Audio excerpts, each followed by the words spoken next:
Primeiro livro dos Reis, capítulo 17.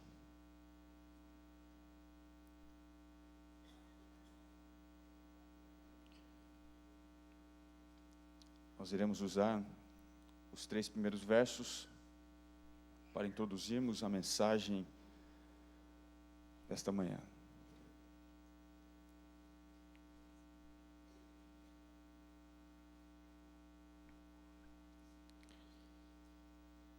Diz assim a palavra de Deus. Então Elias, o tesbita, dos moradores de Gileade, disse a Acabe: tão certo como vive o Senhor Deus de Israel, perante cuja face estou, nem orvalho, nem chuva haverá nestes anos, segundo a minha palavra.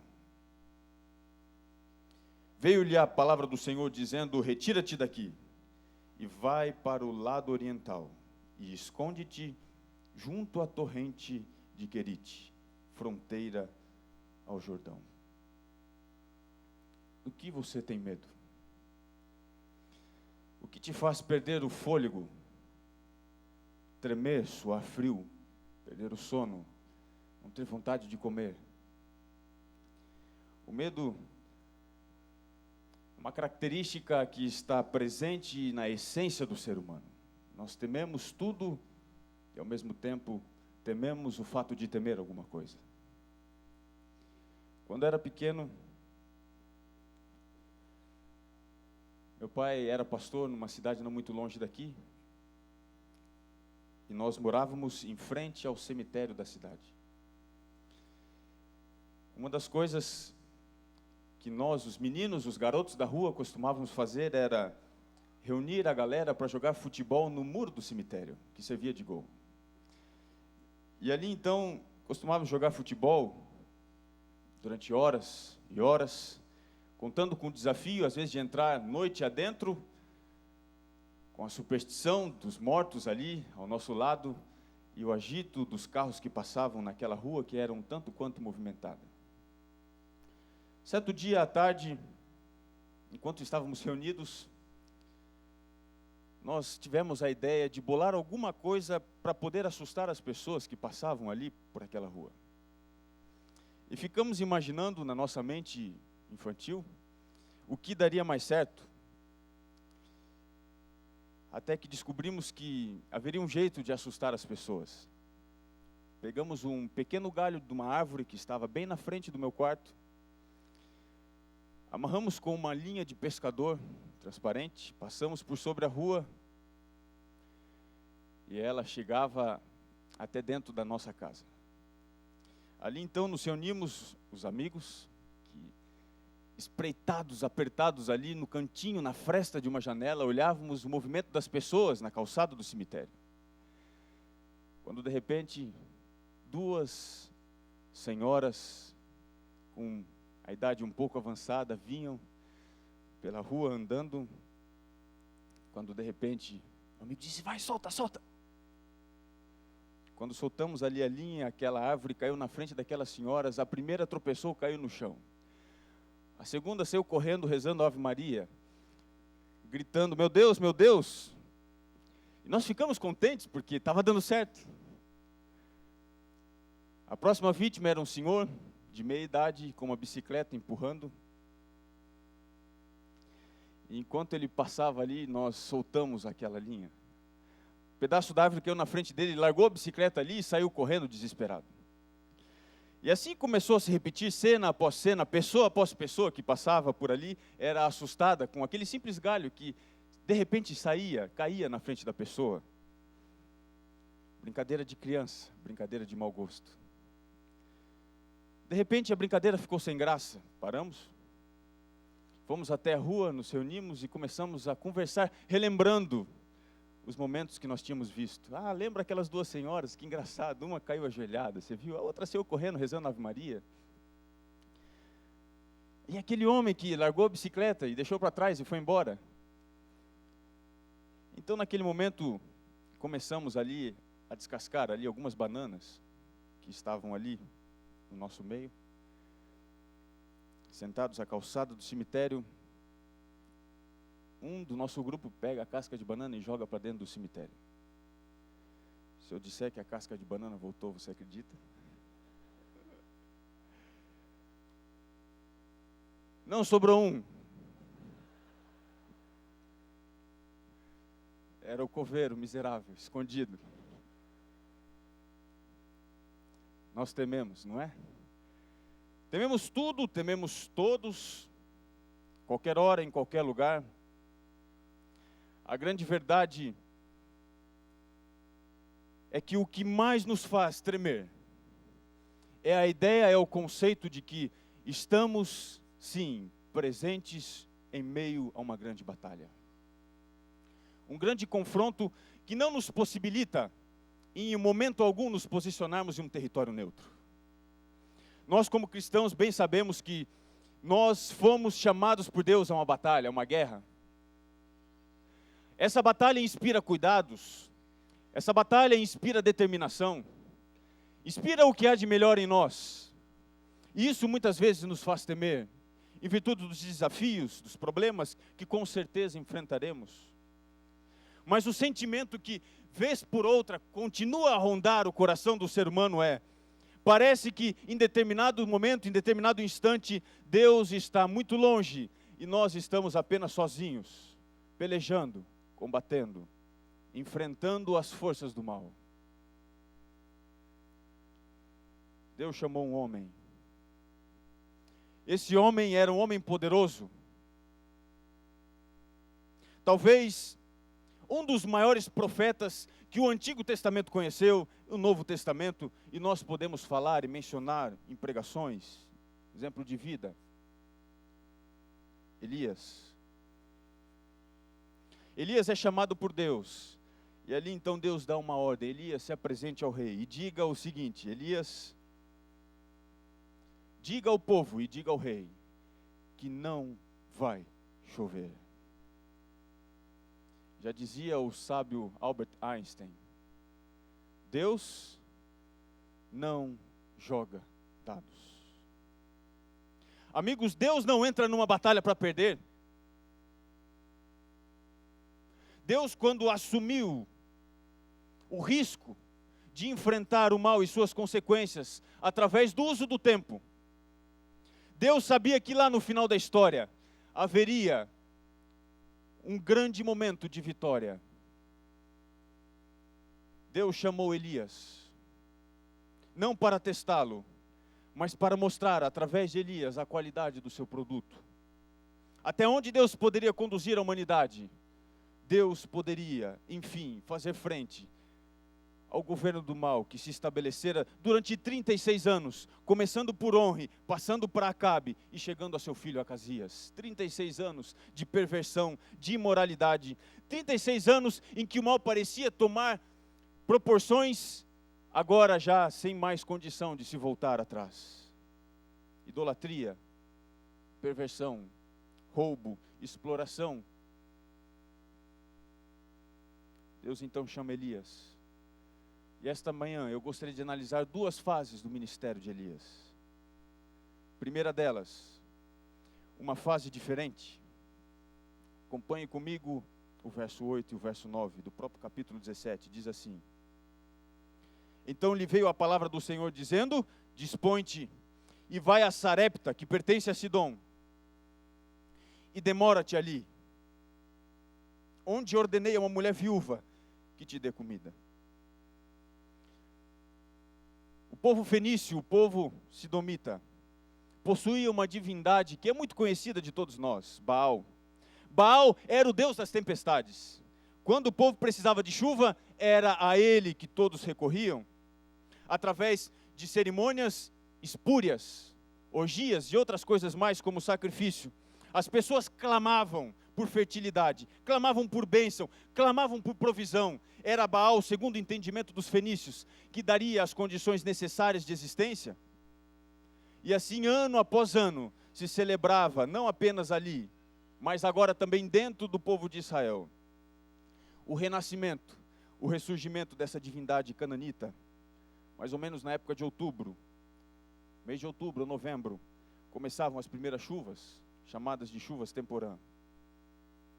Depois de alguns meses, caíam as chuvas chamadas sazonais, para então no mês de março ou abril, cair então a grande chuva, a chuva serôdia, finalizando o trabalho de colheita, trazendo riqueza e prosperidade.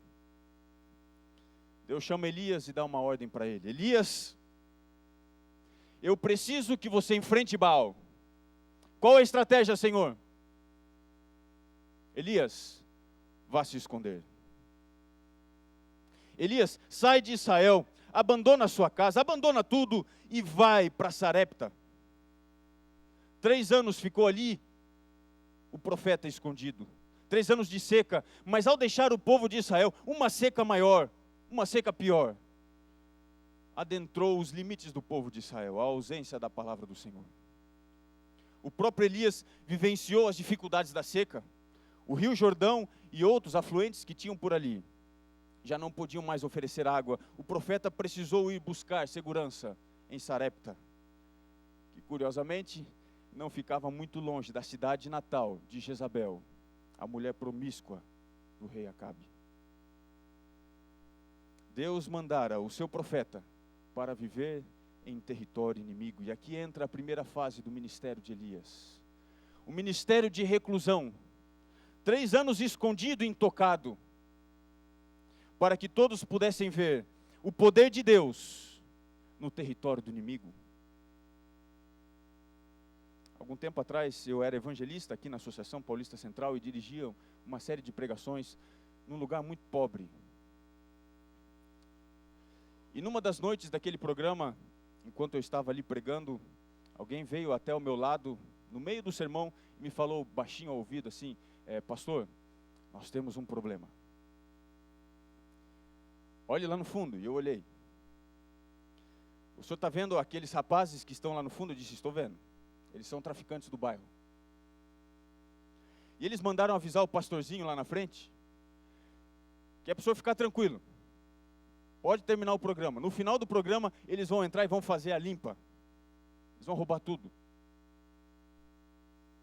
Mas eles não vão mexer com ninguém. Pode pregar, a hora que o senhor pregar, terminar de pregar, eles vêm e fazem o serviço. E eu pensei: o que eu vou fazer? Vou pregar. Se eu posso pregar, vou pregar. E era noite, eu comecei a pregar. 9, 9h10, 9h15, 9h30, 9h45, 10 horas da noite. E o povo cansado me ouvindo ali, não sabendo de nada. Quando de repente veio alguém assim no meu ouvido e disse: pastor, está olhando lá no fundo? Eu falei: estou. Eles saíram. E eu perguntei: eles foram embora? Não, eles estão lá fora esperando. Eles disseram assim para você terminar o negócio aí. Fala para o pastorzinho não falar muito não. E eles vão fazer o seguinte: eles não vão assaltar ninguém. Eles simplesmente vão levar o equipamento. Nós tínhamos ali computador, teclado, projetor, caixa de som, microfone. Eles vão levar tudo isso e não vão mexer mais com ninguém. Terminamos ali, quando eu encerrei o culto, eu falei: olha, vocês todos vão embora para casa. Ninguém fica parado aí na frente. Vão embora para casa. E quando nós então terminamos ali, todo o povo saiu, e eu então expliquei para os meus ajudantes que estavam ali, uma equipe de 20 pessoas, eu disse: olha, recolham tudo e nós vamos fazer o seguinte: nós vamos nos dividir e vamos sair numa grande caravana. E eu expliquei a situação. E então todos ali ficaram preocupados. Eu disse: não temam, vamos embora. Se eles forem levar, não resistam, entreguem e a gente dá um jeito depois. Quando nós saímos para pôr as coisas nos carros que estavam ali, aqueles traficantes já não estavam mais. Nós entramos ali nos carros e eu fui puxando aquele grande comboio. Como um bairro simples, você sabe que existe apenas um acesso para entrada e saída. E quando nós estávamos já para sair daquele bairro, adivinha quem estava cercando ali a entrada, o acesso? Aqueles homens. Eu diminuí a marcha do meu carro, o comboio também atrás de mim diminuiu. E quando nós então nos aproximamos muito perto, eu fiz uma oração silenciosa: Senhor, se tu podes, nos livre. Amigos, inexplicavelmente, eles abriram e nós passamos. Sabe, amigos, muitas vezes Deus escolhe maneiras estranhas para demonstrar o seu poder na terra do inimigo. Quando nós estamos cercados de desafios, de problemas, Deus nos mostra que Ele tem condições necessárias para prover o necessário à nossa existência. E agora então, Deus começa a trabalhar com o seu servo, o profeta, dando duas grandes demonstrações que estão presentes aqui no capítulo 17. E a primeira delas está ali do verso 14 até o verso 16. O milagre da multiplicação da farinha e do azeite. Uma mulher pobre, sem condições nenhuma, sustentou o profeta de Deus. Elias, naquele instante, estava prestes a aprender com Deus o que ele, o Senhor dos Senhores, poderia fazer com vasilhas vazias. Amigos, todas as vezes que Deus precisa, é uma vasilha vazia. Para Ele operar com as suas bênçãos e mostrar quem Ele é e o que Ele pode fazer. O repórter Bob Garfield pesquisou artigos de saúde em grandes publicações dos Estados Unidos. E ele descobriu que 59 milhões de norte-americanos têm doenças do coração. 25 milhões de norte-americanos têm osteoporose. 16 milhões de norte-americanos sofrem com obesidade. 3 milhões têm câncer. E 2 milhões têm problemas cerebrais graves. Nação não tanto abençoada, não é? Ao todo, 543 milhões de norte-americanos se consideram gravemente doentes. Esse é um número estranho, já que existem apenas 266 milhões de pessoas naquele país. Mesmo com a expectativa de vida aumentada, nós ainda entendemos que alguma coisa está errada, é ou não é? Às vezes a sensação que a gente tem é de que a nossa vasilha, ela está vazia. E a pergunta que vem em seguida é: o que Deus pode fazer? Não há mais solução, não há mais nada o que tirar. Acabou. Amigos, Deus pode e Deus faz. Amém? Deus pode e Deus faz. Tudo que Deus precisa é de uma vasilha vazia. Uma lenda hindu conta a história de um homem que descobriu um cálice mágico que tinha o poder de transformar lágrimas em pérolas. Aquele homem começou a fazer muito dinheiro chorando dentro daquele cálice. Toda lágrima era transformada numa pérola. Acontece que, com o passar do tempo, ele se tornou um homem insensível. E ele estava agora com dificuldades para chorar, tentando de tudo o que ele podia. Um dia ele se viu com a sua mulher, morta em seus braços. Na sua outra mão, um cálice cheio de lágrimas, transformadas em pérolas. O nosso grande problema é que às vezes insistimos em encher a vasilha, é ou não é? Às vezes pensamos que temos condições de determinar direções, planos, e imaginamos que Deus deve estar, sim, de acordo com tudo aquilo que nós sonhamos para a nossa vida, mas Deus ensinou através dessa humilde história que Ele trabalha com vasilhas vazias. Ele queria mostrar a Elias que ele poderia prover aquilo que as pessoas buscavam em Baal. Tudo aquilo poderia ser encontrado apenas nele e através dele. O grande pregador Watchman Nee disse o seguinte: dada a nossa tendência de olhar para o balde e esquecer a sua fonte, Deus com frequência muda seu meio de suprir as necessidades, a fim de manter os nossos olhos fixos na fonte. Às vezes, mais importante do que Deus pode fazer é saber que Ele pode fazer. Os recursos daquela mulher eram recursos limitados, pouca farinha, pouco azeite, mas os recursos de Deus, amigos, são ilimitados. Aquele vaso vazio foi capaz de produzir muita bênção. Mesmo a nossa sociedade moderna, vivendo numa era de conforto sem limites, crédito fácil, conveniência em compras, 24 horas, nós devemos lembrar a cada instante que cada refeição, cada pedaço de comida é um milagre de Deus. É o nosso Deus que age em nosso favor. Algum tempo atrás eu fui almoçar com um delegado de uma cidade perto daqui.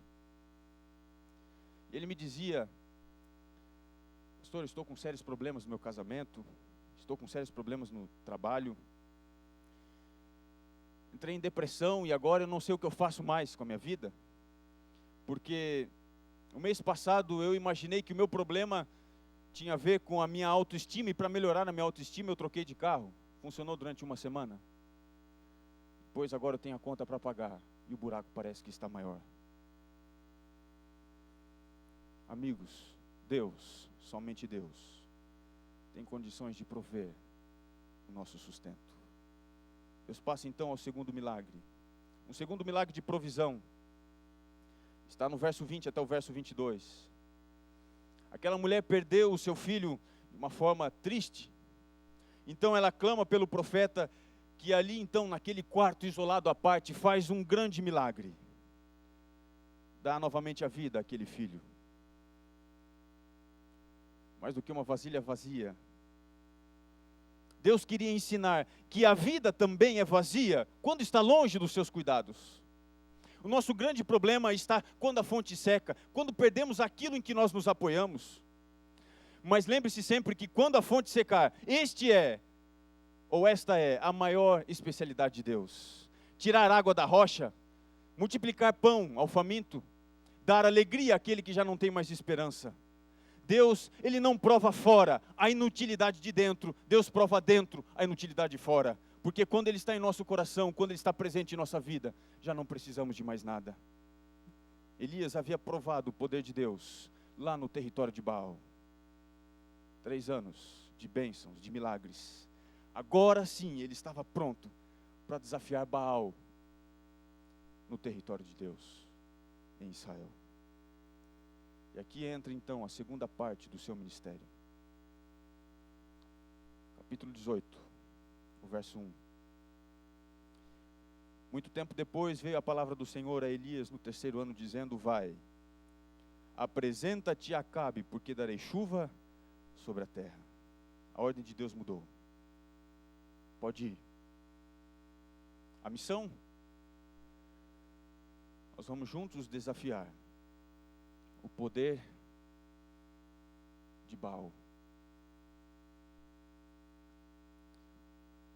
Isso aconteceu no Monte Carmelo. E curiosamente o Monte Carmelo ficava exatamente à fronteira entre Israel e a Fenícia. Um bom lugar para o Deus fenício Baal se encontrar com a divindade das divindades, Jeová. E ali então Deus mostra quem é Deus. Mais de 300 vezes. E isso me chama muito a atenção. Mais de 300 vezes no Antigo Testamento. A titulação Baal, que significa literalmente Senhor, possuidor, é atribuída a Deus como sendo o Senhor, o possuidor de tudo. Quando as pessoas na época de Elias diziam que adoravam a Deus, o Senhor, a resposta era um tanto quanto difícil de se ter, porque as pessoas adoravam ao Baal, ao Senhor, mas de uma forma errada. A fé naquela época, no tempo de Elias, estava totalmente contaminada. O povo carregava o nome de Deus, mas o Senhor era outro. O culto era devotado a outra divindade. E ali então Deus, através de Elias, faz uma única pergunta que está aqui. Verso 21. Verso 20 e o verso 21. Então enviou Acabe mensageiros a todos os filhos de Israel e ajuntou os profetas no Monte Carmelo. Então Elias se chegou a todo o povo e disse: até quando? Povo de Deus, até quando cochearemos entre dois pensamentos? Até quanto seguir a Deus, mas não completamente? Até quanto entregar a Deus uma parte do que temos e do que somos? Uma adoração barata, realizada apenas no dia da semana, esquecendo de toda a provisão que nos é oferecida em todos os minutos e todos os momentos.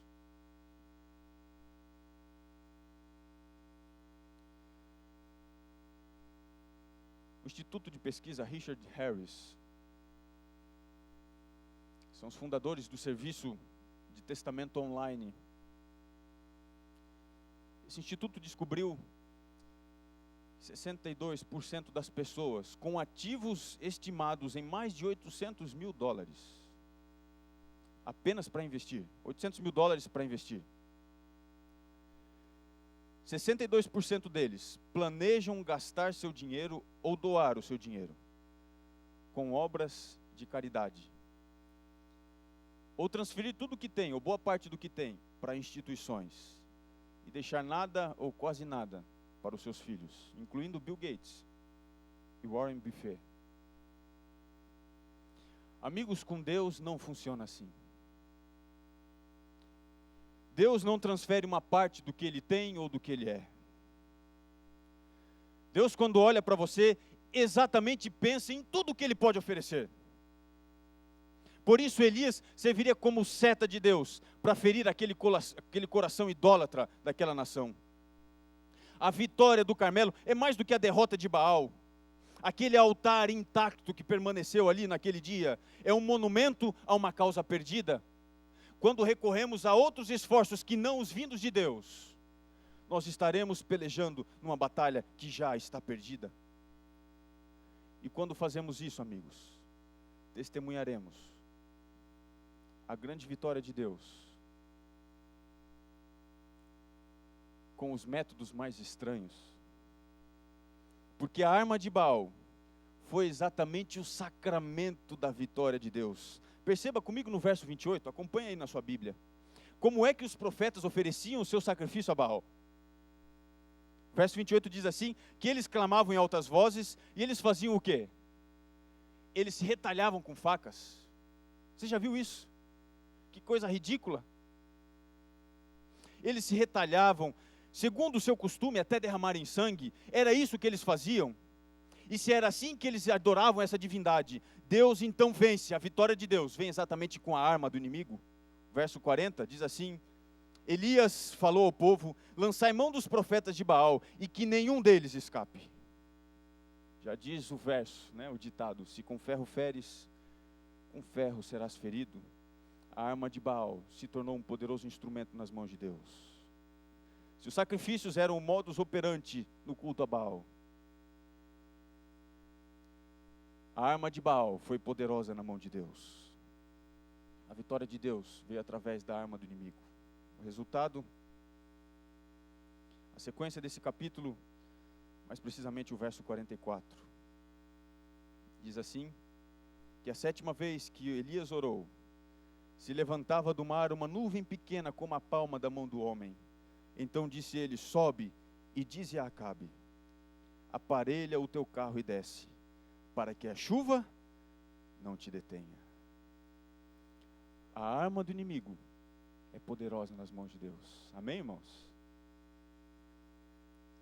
Elisena era uma jovem mãe de uma criança de 1 ano.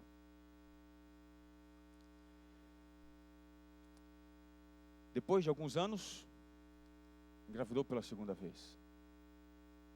Acontece que o marido não aceitava aquela criança. O marido tinha medo de que aquela criança fosse uma menina, como o primeiro filho do casal. Então ele disse, olha, você não vai ter essa criança. O casal entrou em crise, começaram a brigar, começaram a disputar. E a crise ficou irreconciliável. Numa noite, em meio à discussão, aquele marido chegou para a mulher e disse, olha, você não vai ter essa criança, ponto final, nem que seja necessário você morrer. Partiu para cima daquela mulher e começou a usar de violência. Aquela mulher saiu correndo da casa e foi buscar refúgio na casa dos parentes que ficavam a uma certa distância, algumas fazendas depois. Quando ela chegou lá, a família, os irmãos estavam ali, e ela disse então o que estava acontecendo, da dificuldade que ela estava passando em casa. E logo em seguida, então, eles ouviram um barulho, era a voz do marido, que está virado do lado de fora da porta, dizendo, Elisena, sai para fora que eu vou matar você. Naquele instante, um dos irmãos deu a volta na propriedade, foi até lá fora com uma espingarda, e alvejou algumas vezes, e aquele homem caiu ali. Bem, amigos, essa é a história do nascimento do meu pai. Ele era uma persona não grata. Meu pai já nasceu tendo o peso de não possuir um pai. Morto pelo seu tio. Mas lembre-se, a arma do inimigo é poderosa nas mãos de Deus, amém, irmãos? Deus usou toda essa situação para transformá-lo num homem de Deus, pregando o evangelho, convertendo mais de 2.500 pessoas.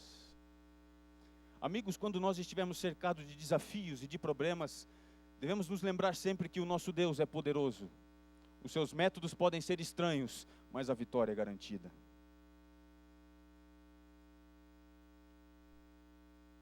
Em seguida a isso, capítulo 19 diz: Acabe fez saber a Jezabel tudo quanto Elias havia feito, e como matara todos os profetas à espada.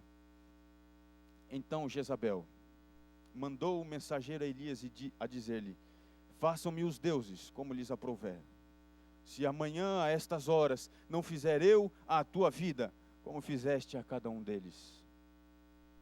Amigos, Elias era o porta-voz de Deus. Elias era o mensageiro de Deus. Comunicava a vontade de Deus e executava a vontade de Deus. Se a vitória de Deus vem com as armas do inimigo, muitas vezes a vitória do inimigo também se dá com as armas de Deus.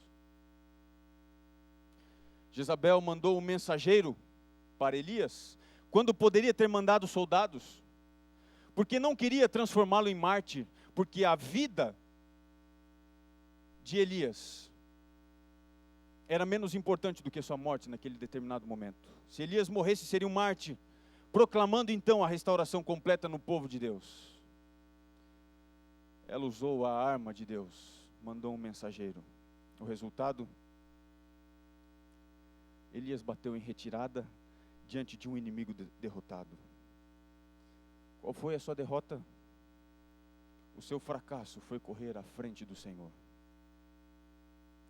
Amigos, lembremos-nos sempre que depois das grandes vitórias, depois do alto do sucesso, só nos resta os penhascos, os precipícios. É exatamente aí que nós costumamos fracassar. Depois de termos vencido, acabamos abrindo mão da prevenção necessária. Os servos de Deus, longe da vontade do Senhor, exatamente falham nos seus pontos mais fortes. Lembrando o caso de Abraão, fugiu para o Egito, falhou na sua fé. Davi adulterou, falhou em sua integridade. Moisés irou-se, falhou em sua mansidão. Pedro negou a Jesus, falhou em sua coragem. Sansão foi preso, falhou em sua força. Elias, depois de ter visto o poder de Deus, diz o verso 3, temendo Elias, levantou-se para salvar a sua vida, se foi. Chegou a Berseba, que pertence a Judá, e ali deixou o seu moço. O jornal Sunday Express, fundado por J. White, um servente de pedreiro na sua juventude, e com suor e sacrifício conseguiu alcançar fama e fortuna. Publicou a carta escrita pelo seu próprio fundador. A carta dizia o seguinte: recebi soberanos, clamei pelo nome, e duques me atenderam. Atuei na política, possuí cavalos de corrida, um teatro e jornais. Gastei milhões em variadas empresas, estimulei esportes, estabeleci prêmios, sustentei pugilistas. Todos me festejavam, e depois de experimentar o que é sentir fome, conheci o que é ter tudo, o que se pode desejar. Neste último dia de minha vida, meu cérebro faz desfilar diante dos meus olhos episódios e mais episódios. Um dia se sucede ao outro com parecida monotonia, e cada indivíduo tem os mesmos desejos: mais dinheiro, mais prazeres e menos trabalho.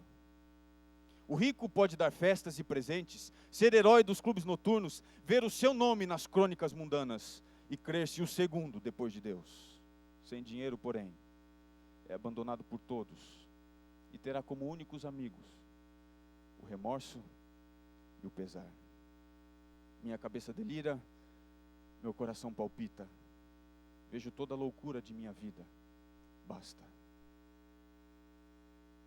Semanas depois de encontrada essa carta e publicada, aquele homem estava morto, havia se suicidado. Quando chegamos no topo da montanha, quando vencemos os desafios de Deus, o problema está no que vem depois disso. Até então Elias havia corrido com Deus. Havia corrido com Deus até a entrada de Jezreel. Mas a partir do capítulo 19, Elias correu como Deus e não com Deus. Verso 8, verso 9 diz assim: levantou-se, pois, comeu e bebeu. E com a força daquela comida caminhou 40 dias e 40 noites até Horebe, o monte de Deus. Ali entrou numa caverna onde passou a noite, e eis que lhe veio a palavra do Senhor e lhe disse: que fazes aqui, Elias? Amigos, toda vitória é escrita com suor, sangue e muitas vezes fracasso. Existem momentos em que os guerreiros, os heróis se ferem, se machucam. E parece que para cada um de nós existe uma caverna diferente. O que sobra na nossa mente é exatamente: fizemos tanto por Deus, mas ainda assim não foi o suficiente. Elias entrou em uma caverna, aparentemente para nunca mais sair. Mas Deus estava lembrando a Elias que a caverna não é o fim de tudo, porque quando uma vasilha está vazia, Deus tem oportunidade de trabalhar. Dentro daquela caverna, Deus fez Elias entender mais uma vez o pouco que lhe restava ali naquele mundo. Amigos, em nenhuma outra parte da Bíblia Deus mandou um táxi para ninguém. Mas o veículo oficial do céu foi disponibilizado, a carruagem de fogo. Quando Elias entendeu que uma caverna não é lugar de um soldado de Deus, quando ele saiu dali, a vitória estava assegurada. Ele compreendeu que nem tudo estava perdido. Haviam pessoas separadas por Deus ali dentro do povo de Israel. Havia um sucessor para o seu ministério. E mais do que isso, havia uma história de glória que começava para ele a partir daquele momento. Subindo na carruagem de fogo, Elias agora estaria para sempre na presença de Deus. Não mais sofrimento, não mais angústia. Todas essas coisas haviam passado para ele. Tem você estado em uma caverna? Tem você se escondido de Deus? Deus precisa de você. Mas o mais curioso é que você precisa muito mais de Deus. Saia da caverna. Se você subiu até onde poderia subir e achou que lá é o teu limite, Deus mostrou para Elias: existe algo mais alto do que o pico do monte do Carmelo. Existe um céu. É para lá que nós devemos olhar, irmãos. Quando desviamos o nosso olhar dos planos de Deus, nada mais resta. O tema desse sermão: o homem das cavernas. Deus não fez você para se esconder em buracos. Eu pedi para que um amigo viesse cantar. Vem aqui à frente. A história do Cleiton, possivelmente todos vocês conhecem. Mas eu pedi para que ele viesse contar uma outra história. O Cleiton era um cantor e eu o conheci bem diferente do jeito que ele está agora. Quando eu o conheci, ele possuía brincos, piercings e um visual bem punk rock. E eu lembro que o dia que eu recebi na conferência, eu não acreditava. Eu falei: o que esse maluco está fazendo aqui? Mas Deus fez uma obra na vida dele. Deus transformou o Cleiton e aqui está o resultado. O Cleiton tinha um contrato com uma banda e isso lhe daria direito a alguns R$1.000. Mais de 50, né, Cleiton? Com certeza. Mas ele sentiu o chamado de Deus e ele sabia que era a hora dele sair da caverna. Eu lembro que no dia do batismo do Cleiton, 2 pastores entraram no tanque. Era pecado demais, né, Cleiton? Tinha bastante, tinha que ser 2, então. 2 pastores entraram no tanque e foi uma festa maravilhosa. Eu não consigo esquecer. E quando o Cleiton estava ali no tanque, o pastor que fazia o batismo, o pastor Luiz, perguntou: Cleiton, e agora, o que vai ser da sua vida? Você tem casa? Você tem algum lugar para ir? O que foi que você respondeu, Cleiton? Eu falei que não. E você tinha? Não tinha. O pastor Luiz falou: irmãos, o Cleiton está batizando hoje. Precisa de alguém para levar ele para casa por uns dias, para ele se acomodar, porque ele deixou tudo. E a igreja estava tão emocionada que ninguém levantou a mão. E aí, Cleiton, o que aconteceu? Aí ele perguntou pela 6ª vez: irmãos, o Cleiton precisa de um lugar aqui e alguém pode levar ele para casa? que aconteceu? A igreja estava tão emocionada que ninguém levantou a mão. Aí até que por fim um levantou a mão lá no fundo, ele vai para minha casa, amém? Vem cá, seu nome? Ricardo. Ricardo, que igreja você frequenta aqui? Ele falou, eu não sou adventista. O pastor falou, mas vou deixar você, vai para casa, você não... Tá bom, leva. Morando na casa do Ricardo, 3 meses, e pela influência do testemunho, pela glória de Deus, batizou-se o Ricardo, Ivani e a Bruna. Amém, irmãos? Depois de lá, como é que foi a sua vida? Como é que está a sua vida hoje? Bom, aí foi começar do zero, né, pastor? É bom a gente voltar e contar o depois, né? Estive aqui no final de 2006, um sonho de estudar nesse lugar, e para a glória de Deus, concluindo um curso. Jamais pensei que fosse estudar um dia, né? E graças a Deus, Deus me concedeu isso. E voltar e contar o que Deus fez na minha vida depois de 3 anos é muito bom. E é bom ver que a gente venceu as barreiras. Mas no começo foi um pouquinho difícil, porque tive que começar tudo do zero. Falei, poxa, vou começar vendendo alguma coisa. Aí os irmãos, Cleito, estamos orando por você. Falei, que bom.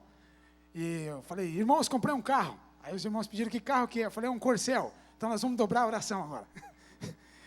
Eu falei, vou estudar no NASP. Ele falou, vamos dobrar um pouco mais a oração.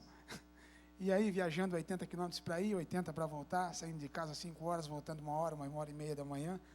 E graças a Deus as coisas foram acontecendo. E morando ali de favor na casa da família, não precisei mais morar. Graças a Deus já faz 3 meses que comprei a própria casa. E Amém, irmãos? tenho um trabalho digno, graças a Deus. E as coisas estão acontecendo, o casamento para acontecer também agora no ano que vem. Ali está a noiva, que é uma outra história também. Outro dia, quem sabe, vocês podem conhecer. Mas, pastor, é bom a gente olhar para trás e ver que a gente venceu as lutas, as batalhas com Deus. Quando você saiu da caverna, Deus te deu derrota ou vitória? Com certeza, 100% de vitórias. Amém? Irmãos, esse é o chamado de Deus. Saia da caverna. Põe a sua cara no sol. Deus tem algo preparado para você e para mim. Além dos nossos limites. Além desse mundo. É sobre a música que o Cleiton vai cantar. Nesse momento, se você se sente ferido em batalha, em combate, e precisa da mão poderosa de Deus te restabelecendo, enquanto Ele canta, eu gostaria de orar com você. Vem aqui à frente, eu quero orar. Ouça essa música, deixe o Espírito de Deus tocar, e aceite o chamado para sair da caverna. Deus tem vitórias, Deus tem bênçãos preparadas para você aqui, nesse lugar.